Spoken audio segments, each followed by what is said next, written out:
ታሪኩ የሚያትተው ሜሊሳ ስለምትባል አንድ የሃይስኩል ወጣት ተማሪ ነው። ሜሊሳ ባህላዊ ነገር እጅግ ይስባታል። የሜሊሳ ያለፈ ህይወቷ ሞቅ ያለና የትኛውም ሰው ሊኖረው የሚፈልገው አይነት ነው።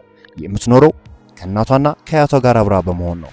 ከዕለታት አንድ ቀን ሜሊሳን እንቅልፍ ጥሏት ባለ ጊዜ ሁሌም ንቁ የሆነችው እናቷ ጮክ ብላ እንዴ አንቺ እንቅልፋም ሰዓቱ እኮ ረፍዷል ብላ ከእንቅልፏ ቀሰቀሰቻት።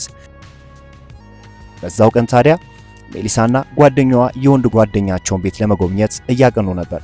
እየተጓዙ እንዳለ ታዲያ በመዋኛ ገንዳ ውስጥ በርካታ ወንዶችን ተመለከቱ። ከወጣቶቹ አንዱ የሆነው አርናልዶ የተባለ ጎምላላ ወደ ሜሊሳ በመጠጋት ልትቀላቀላቸው ጠየቃት። ታዲያ ሁሌም የወንዶችን ቀልብ መሳብ የምትፈልገው ሜሊሳ ልብሷን በማውለቅ ወደ መዋኛ ገንዳው መሄዷን ጀመረች። በዛ ጊዜ መዋኘት እንደማትችል እያስመሰለች በውሃ ውስጥ ተፈራገጠች። ምክንያቱም ደግሞ አርናልዶ ከገንዳው ያወጣኛል የሚል እምነት ነበራት። አርናልዶም ታዲያ ወደ ገንዳው በፍጥነት በመግባት ከመዋኛ ገንዳው ውስጥ አወጣት። መዋኛ ገንዳው ካወጣት በኋላ ሁለቱም ወደ ጫካ አምርተው እጅግ ማራኪ የሆነውን ሐይቅ ይመለከቱ ነበር። አርናልዶ ለሜሊሳ እንዴት መዋኘት እንደምትችል እንድቀን አስተምርሻለሁ እያለ ነገራት። በንግግራቸው ወቅት ሜሊሳ አይናፋር እንደሆነች ታስመስል ነበር። እድሜዋን ሲጠይቃት ገና 15 ዓመቷ እንደሆነ ነገረችው። ሁለቱም በጊዜው እጅግ ተሳስበዋል። ታዲያ አርናልዶ ሜሊሳ ለሱ ፍላጎት እንዳላት በመረዳት ከኔ ምንድነው የምትፈልጊው አላት። ሆኖም ግን አርናልዶ ከቦታው ሲሄድ ሜሊሳ ወደ ቤቷ ተመለሰች። ከዛች ቀን በኋላ ተገናኝቶ አያውቁም። ያ ጊዜ ለሜሊሳ እጅግ መጥፎ ጊዜ ነበር። እንደተለመደው በሌላ ቀን ሜሊሳና ጓደኛዋ ወደ ትምህርት ቤት አቀኑ። መምህሩ ስም እየጠሩ በነበረበት ጊዜ አዲስ አማላይ ወንድ ከች ቢልስ። ሆኖም ግን ሁሉም ወንበር ተይዞ ነበር። ታዲያ አማራጩ ክፍት ቦታ ላይ መቀመጥ ነበር። ለቤቷ ተመልሳ ጸጉሯን አያቷ እያበጠረችላት በነበረበት ሰዓት እናቷ አባቷ ከሩቅ ቦታ ሆኖ እየጠራት እንደሆነ አሳወቀቻት። ታዲያ በዛ ቀን ወደ ትምህርት ቤት ሄደው በሰውነት ማጎልበሻ ክፍለ ጊዜ ሜሊሳ ወደ ዘንጉ በመውጣት ያልተለመደ ነገር ታሳያለች።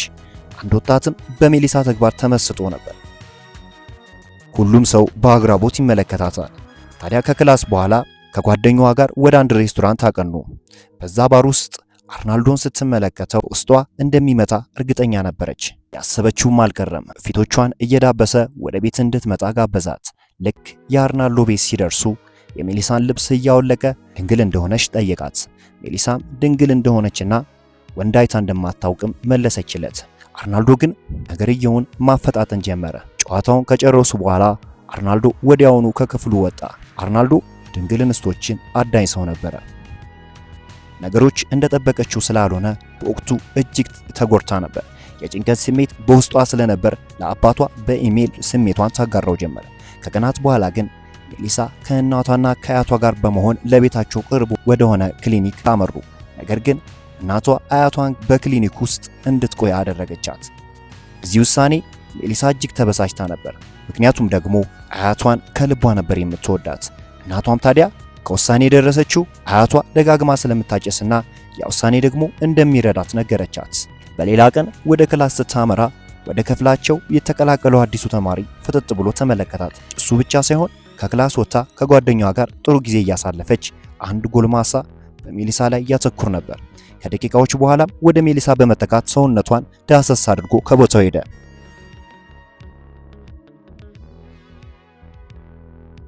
በአዲሱ ዓመት የሜሊሳ አያትና አባቷ ወደ ቤታቸው ተመለሱ። በሜሊሳ ላይ ሲመለከቱት የነበረው ነገር ከዚህ በፊት ከሚያውቁት ተለይቶባቸው ነበር። ወደ ክፍሏ በመውሰድም ዲያሪዋን የት እንዳስቀመጠች አያቷ ጠየቀቻት። ሜሊሳም ዲያሪውን በመግለጽ የአያቷን የቀድሞ የልጅነቷን መልክ እያየች ትመሰጥ ነበር። እያንዳንዱ ድርጊቷ ለአያቷ አዲስ ሆኖባት ነበር። ታዲያ ከደቂቃዎች በኋላ አርናልዶ በመልእክት ዳግም ሊያገኛት እንደሚፈልግ ነገራት።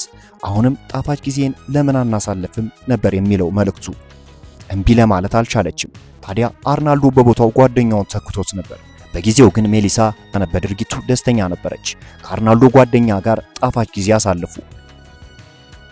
በነጋታው በትምህርት ቤት ውስጥ ሜሊሳ በሙዚቃ ተመስታ አንድ ወጣት እንዲህ ይህም አይታለፍም በማለት ወደ ሜሊሳ ማቅናት ጀመረ። እንዳለመታደል ሆኖ ግን ሊያወራት ሲል ስልኳ ይጠራል። የደወለላት የአርናልዶ ጓደኛ ነበር። ወደ ታችኛው ክፍል እንዲሄዱ ጠየቃት። ታዲያ እሷም በሐሳቡ ተስማምታ ነበር። እሱ ብቻ ሳይሆን ጊዜ ያሳለፈችው ከብዙ ወጣቶች ጋር ነበር። በነገሩ ደስተኛ ነበረች። ነገር ግን ከጊዜያት በኋላ አይምሮዋ በጭንቀት ተሞላ። ሁሉም ሰው ከጎኗ አልነበረምና ያ ደግሞ ነገሮችን አባባሳቸው። እናቷ ወደ ቤት ተመልሳ ሜሊሳን ስትጠራት አቤት የሚል የለም ነበር። ቆየት ብላም የሜሊሳን ዲያሪ አገኘችው። በሌላ በኩል ደግሞ ሜሊሳ በሆቴሉ ውስጥ ሆና ጥሩ ጊዜ ለማሳለፍ እያሰበች ነበር። እናቷ ሜሊሳን ማፈላለግ ጀመረች። በተመሳሳይ ሁኔታ አያቷ እጅግ ህመም ጸንቶባቸው ነበር። መጀመሪያ አያቷን ማፈላለግ እንዳለባቸው ተረዱ። ሜሊሳ በጊዜው አያቷን በሆቴል ውስጥ እስክትመጣ ድረስ እየተጠባበቀች ባለበት ጊዜ አንድ መልከ መልካም ተመለከተች። ሆኖም እንደተጠበቀው ሳይሆን መጥፎ ሰው ነበረ። ሜሊሳም እንደምንም ሸሽታ መለጠችው። ወደ ቤቷ ስትመለስ እናቷ ለሜሊሳ አያቷ በጽና እንደታመመች ነገረቻት። ሜሊሳ ካለችበት ሁኔታ ልታረጋጋት ሞከረች። ብርድ ልብሱንም አልበሳ ስለ ዲያሪው ጠየቀቻት። በዲያሪው ላይ የጻፍሽው ነገር ትክክል ነው ወይ አለቻት። ሆኖም በጊዜው ሜሊሳ ዝምታን ነበር የመረጠችው። ትንሽ ቆየት ብላ ግን አሁን ያለችበት ህይወታ እጅግ ውስብስብ እንደሆነና ሊስተካከል እንደሚገባ ማሳወቀቻት። ያን ሁሉ ነገር እንደፈጸመች እያወቀች እንኳን አልተቆጣቻትም። እንዲያውም ቀረብ አድርጋ አቀፈቻት። በሌላ ቀን ሜሊሳ የራሷን መንገድ ብቻ መከተል እንዳለባት ወሰነች። ጥሩ የሆነ ማህበራዊ ግንኙነት ከጓደኞቿ ጋር ፈጠረች። አንድ ምሽት ከጓደኞቿ ጋር በመሆን ወደ አንድ ሬስቶራንት ያቀናሉ። ጓደኞቿ እየደነሱበት ባለበት ጊዜ ሜሊሳ ከቦታው መሄድ እንዳለባት ወሰነች። ቅርብ ወደ ሆነ ውሃ ውስጥም ገባች። ሁሉም ዋና አትችልም የሚል ሐሳብ ነበራቸው። ነገር ግን ትንሽ ከዋኘች በኋላ ወደ ቤቷ ተመለሰች። ልክ ቤቱ ስትደርስ አያቷ እንደሞቱ እናቷ ነገረቻት። እናቷና ሜሊሳ ወደ መቃብር ቦታው እየሄዱ ሁሌ አያቷን ይጎበኟታል። የአያቷን ዲያሪ ስታነበው ከሷ በፊት የነበሩትን ሴቶች ጥንካሬ ተረዳች። ስህተታቸውን፣ ህመማቸውንና ችግሮችን እንዴት መቋቋም እንደሚችሉ አስተዋለች። ከዛ ጊዜ በኋላ ያላት አመለካከት ተቀየረ። ብቸኛ ብትሆንም እንኳን ለራሷ ያላት ፍቅር እየጨመረ መጣ። ሁሌም ቢሆን በነገሮች ተስፋ መቁረጥ እንደሌለባትም ተረዳች። ውድ የአቤል ሲኒማ ተከታታዮች እንደዚህ አይነት የፊልም ትንተና እንዲደርሳችሁ ቻናሉን ሰብስክራይብ እንዲሁም ቪዲዮ ላይክ እና ሼር ማድረጋችሁን ፈጽሞ እንዳዘነጉ።